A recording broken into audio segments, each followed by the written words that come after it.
Welcome to the history of witchcraft. Episode 16. The Legacy of the Magi.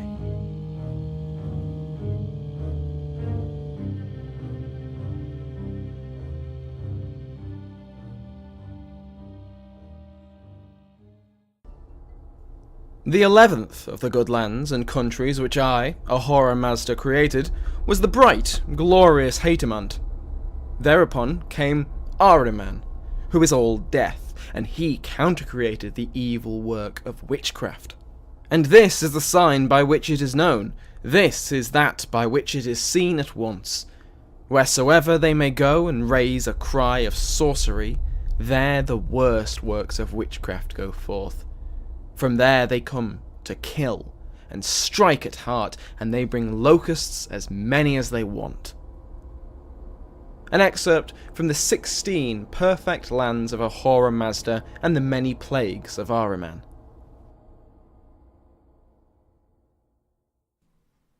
Welcome back to the History of Witchcraft podcast.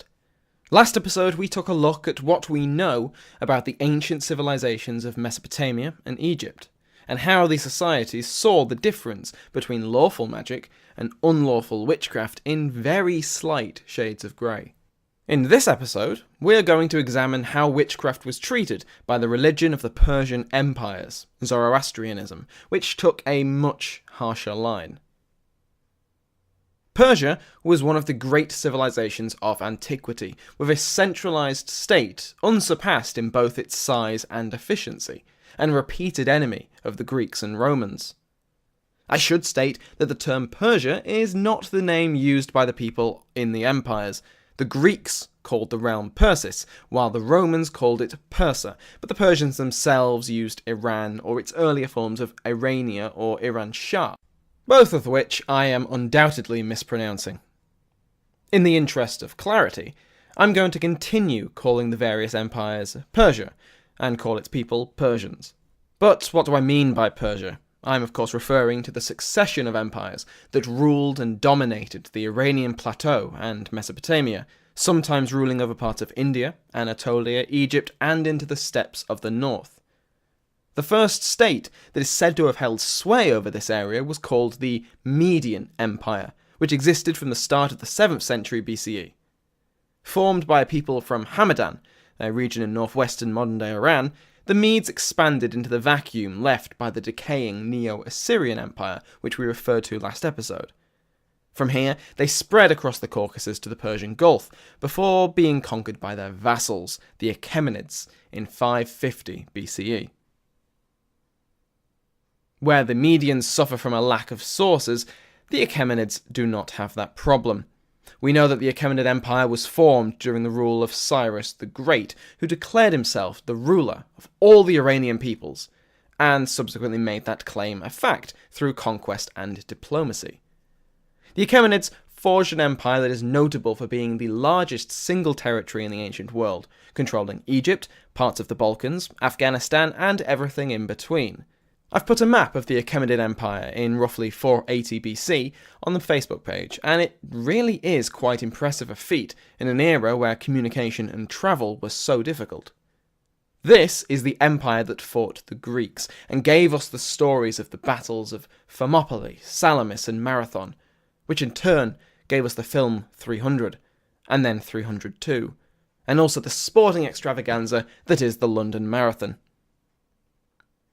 The Achaemenids were pushed back and conquered in turn by the armies of Alexander the Great, the Macedonian king who marched from the Balkans, through Anatolia, to Egypt, and on to the Indus Valley in just a few short years.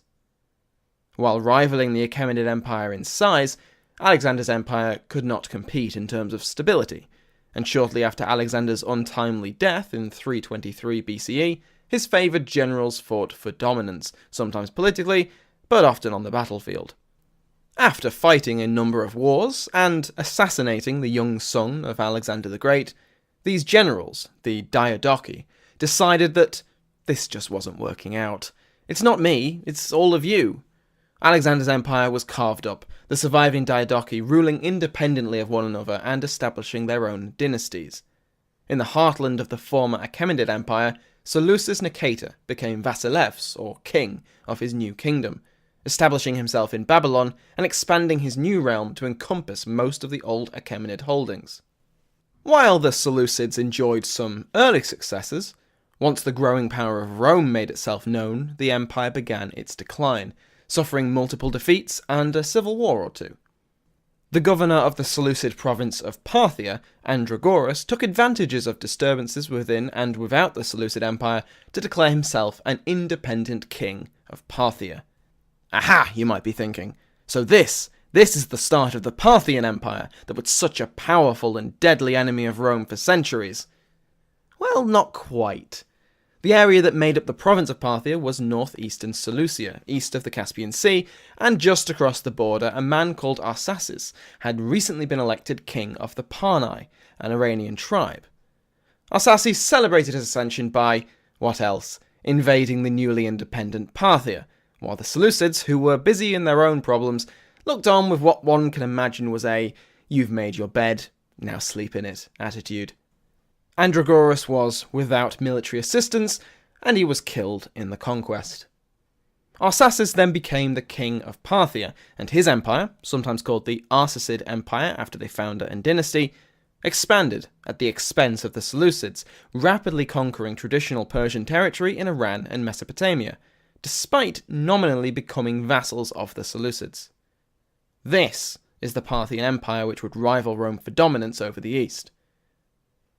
Seleucia was left as little more than a buffer state between the new empire and the expanding Romans, and it was eventually annexed as a Roman province in 64 BCE, during Pompey the Great's tidy-up of the region, following the Third Mithridatic War. An ignominious end to a formerly vast empire. Over the 400 years of Parthian rule, the Arsacids would be a constant thorn in the side of the Roman Empire, as the Romans were to it. The Parthian Empire would come to an end at the hands of the Sassanids, a vassal-turned-usurping dynasty that would come close to restoring the ancient boundaries of the Achaemenids. They briefly conquered the Roman provinces of Egypt, Palestine, and large parts of Anatolia during a grueling war with Vasilevs Heraclius in the first half of the 7th century, before being defeated and returning the provinces to Roman governance.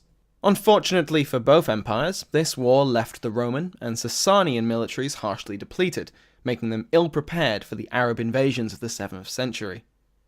While the Romans managed to retreat behind the Taurus Mountains, abandoning the very same provinces they had only just recovered, the Persians were overwhelmed by this powerful and motivated force. While they enjoyed some successful defences, the caliphal armies smashed the Sasanian armies in their way, the capital of Ctesiphon was captured, and the royal court fled further into the empire, time and again failing to manifest any united force that could challenge the invaders. The final Sassanid king, Yazdegerd III, died an ignominious death. He was killed and robbed by a miller for his fancy clothes and purse in 651, although some rumours swirled that this was actually on the orders of a provincial governor Yazdegerd had irritated with his demands for assistance. This is but a brief chronology of Persian history prior to the rise of Islam, and is woefully, even criminally, generalised and lacking detail. But this is a necessary sacrifice to avoid turning this episode into a history of Persia. No, this episode is not about the individual Persian empires or dynasties, but rather about one relatively common thread throughout this entire period. Each of these empires either advocated, or at least accepted, the religion of Zoroastrianism. And wow, Zoroastrianism was not keen on witchcraft. The religion of Zoroastrianism was named after the prophet Zoroaster, or Zarathustra, and seems to have reformed a previously established form of worship. The religion states that good and evil are both defined concepts and have divine origins. Good is championed by Ahura Mazda, or Almazd, and evil by Angramani, or Ahriman. Angramani roughly translates to spirit of destruction, and alongside his other shining traits he is hailed as the creator of sorcery and witchcraft. Within Persia, and among the Zoroastrian faithful, their religion was endlessly opposed to sorcery and witchcraft. Witches were meant to have an intimate connection to Ahriman and his evil spirits, not dissimilar to the later Christian belief in demonic pacts. In a Pahlavi book, whose title I haven't got a chance of pronouncing correctly, a sage asks the spirit of wisdom what the most heinous of sins is, and the reply is witchcraft. And in another text, witchcraft is decried as, quote, the most grievous sin of all. The Zarathustra, the pronunciation of which I have butchered without remorse, is a poem written in the 13th century, apparently based on an original Zoroastrian text held by the Moabbadan Moabbad, the high priest of Zoroastrianism, and it details the life of Zoroaster himself. The birth of the prophet caused, quote, great consternation among witches, end quote, and both witches and their demonic allies sought to have him killed when he was young. Clearly, this did not go particularly well, as the leader of the witches was killed in an altercation with a grown Zoroaster. I'd imagine this altercation involved Zoroaster giving him a harsh talking to about the whole trying to murder me as a baby thing, but this was not the end of the prophet's beef with witches. Later in his life, Zoroaster kills a number of witches simply by reciting the Avesta, although some scholars have suggested that this could be a poetic telling of the Zoroastrian creed conflicting with the religions that came before it, before becoming the dominant sect. In the religious texts of the Avesta and the hymns of the Gathas, the demons sent by Ahriman are described in three general ways. There were the unseen demons, who would cause sickness, famine, and bad luck. The people that actually performed the black magic that summoned and controlled these demons, those members of society that worshipped Ahriman and were guilty of witchcraft, and people of other sects or religions who had been sent by Ahriman to lure righteous Zoroastrians away from the true faith, and to their damnation through the sin of unbelief. Both the sorcerers and the heretics were believed to make use of the same rituals as true Zoroastrians, perverting their use through their blasphemy. Spellbooks used by the Magi to conduct their rituals have clear instructions that the knowledge was confined to those of the priesthood, as their use by those untrained in magic, or worse, those serving Ahriman, would have dire consequences. The punishments that awaited in the afterlife for those who used witchcraft and therefore consorted with the power of Ahriman were horrendous. According to the Book of Arda Viraf, a Zoroastrian text from the late Sassanid era, a man called Viraf, or Viraz, who is righteous, or Arda, is chosen to travel the afterlife in his dreams, in order for him to recount what he finds there to prove the truth of the Zoroastrian faith. In the introduction to the text, the author laments the state of the religion in the aftermath of Alexander's destruction of the Achaemenid Empire. They say that once upon a time the pious Zoroaster made the religion, which he had received, current in the world. Until the completion of 300 years, the religion was in purity, and men were without doubts. But afterward, the accursed evil spirit, the wicked one, in order to make men doubtful of his religion, instigated the accursed Alexander, the Roman, who was dwelling in Egypt, so that he came to the country of Iran with severe cruelty, and war and devastation. He also slew the ruler of Iran, and destroyed the metropolis and empire, and made them desolate. And this religion, namely all the Avesta and Zand, written upon prepared cowskins and with gold ink, was deposited in the archives in Papakan, and the hostility of the evil-destined wicked Ashimok, the evildoer, brought onward Alexander the Roman, who was dwelling in Egypt, and he burned them. And he killed several dasturs and judges and herbads and mobads and upholders of the religion, and the competent and wise of the country of Iran.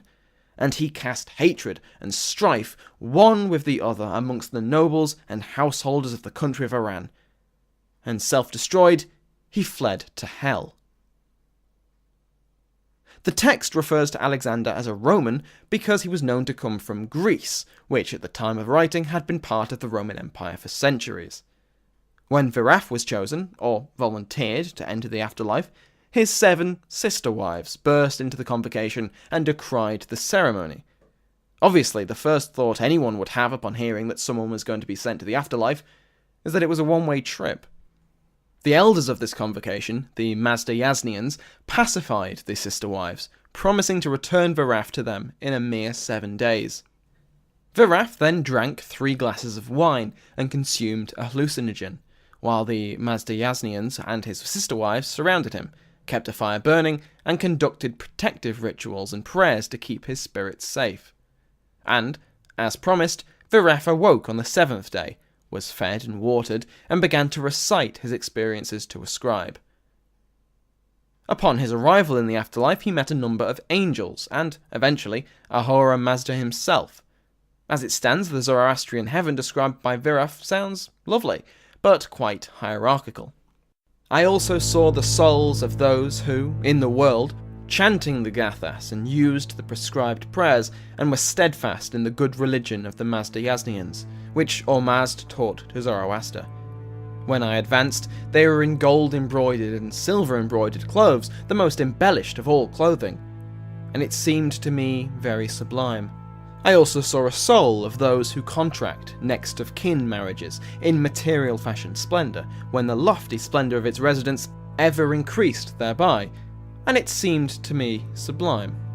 I also saw the souls of good rulers and monarchs who ever increased their greatness, goodness, power, and triumph when they walk in splendour in their golden trousers, and it seemed to me sublime.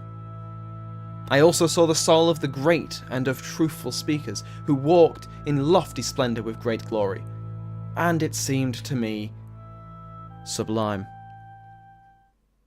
In many ways, a pious life meant the continuation of your worldly pursuits in the afterlife.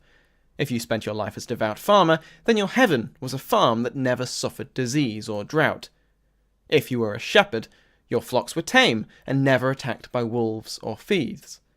Personally, after a lifetime of the same job, I would probably not want to spend eternity doing the same thing, but it is much more preferable than being in the Zoroastrian hell. I also saw the soul of a woman who ever chewed with her teeth and ever ate her own dead refuse. And I asked thus, whose soul is this? Srosh the pious and Edar the angel said thus, this is the soul of that wicked woman by whom in the world sorcery was practiced. Then I saw the soul of a woman whose tongue was cut away and eyes scooped out, and snakes, scorpions, worms, and other noxious creatures ever devoured the brain of her head. And from time to time she seized her own body with the teeth, and ever gnawed the flesh. And I asked thus, what sin was committed by this body? Srosh the pious and Adar the angel said thus, this is the soul of that wicked woman, who was in her lifetime an adulteress. She also practiced much sorcery, and much mischief emanated from her. I also saw the souls of women who ever lacerated their own breasts with their own hands and teeth, and dogs ever tore and ate their bellies, and both feet stood on hot brass. And I asked thus, whose souls are these, and what sin was committed by them? Srosh the pious and Adar the angel said thus, these are the souls of those wicked women who, in the world, prepared food during menstruation and brought it before a pious man and bade him eat. They also resorted to sorcery, and they injured the earth of Spandamad and the pious man.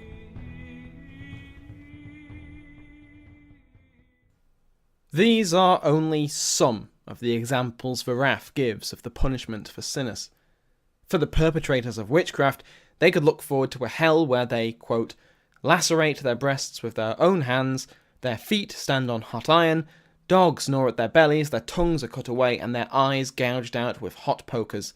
Snakes, scorpions, worms, and other noxious creatures devoured their brain, and from time to time they gnaw their own flesh, before they are forced to devour their own waste.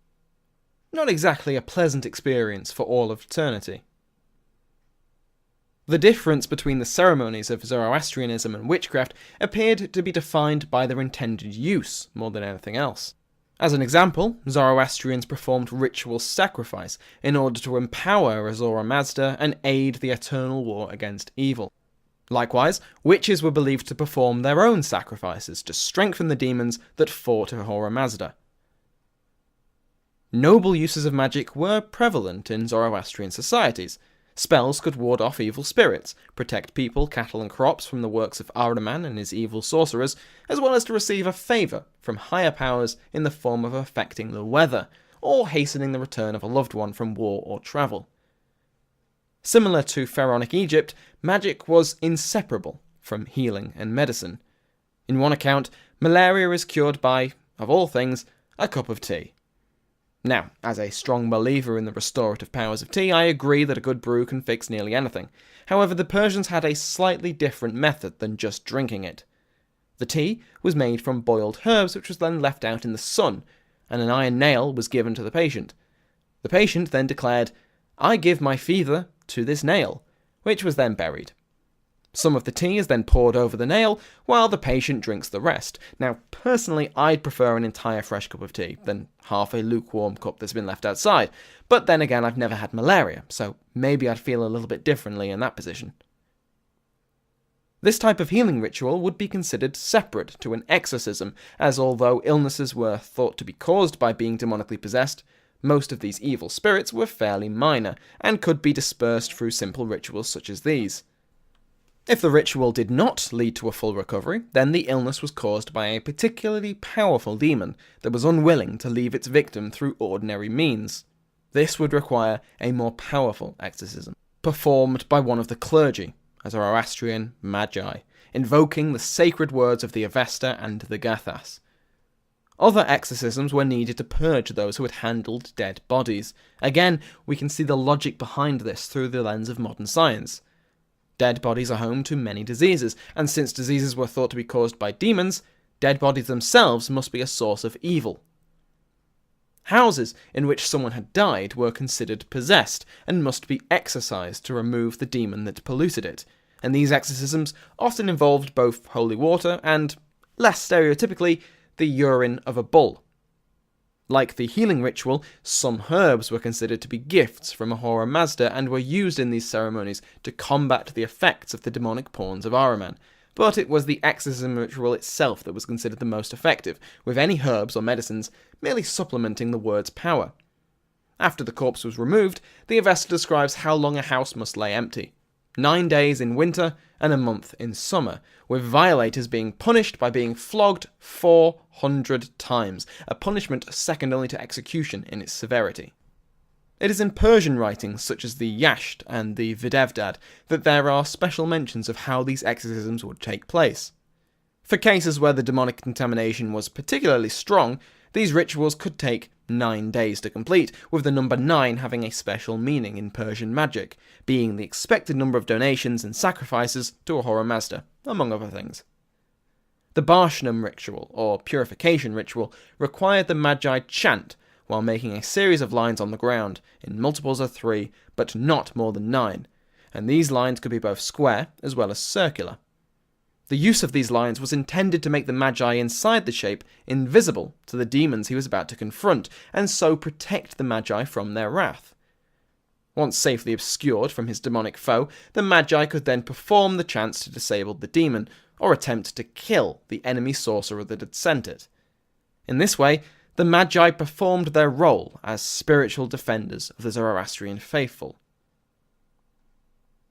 Both an individual's and a community's vulnerability to disease is stated to be tied to their moral health.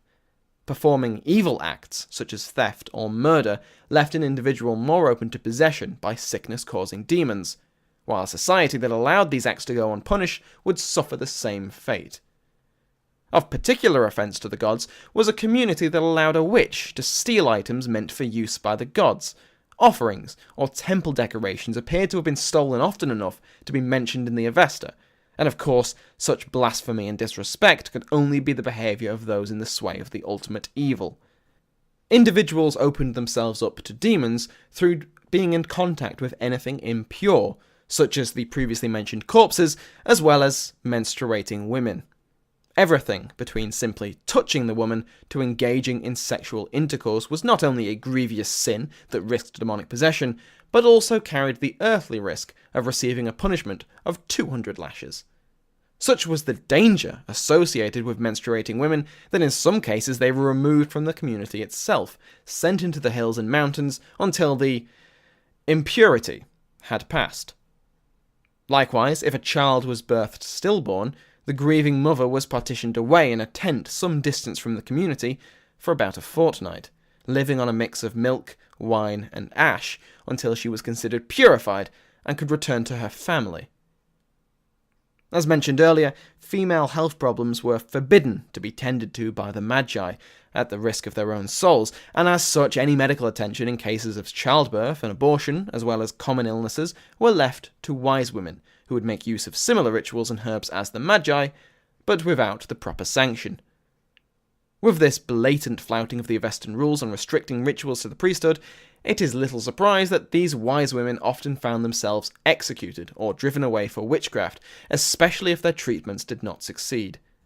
Wise women appear regularly in the hell of the Arda Viraf, as do women who caused the death of their child, either terminating the pregnancy or shortly after their birth.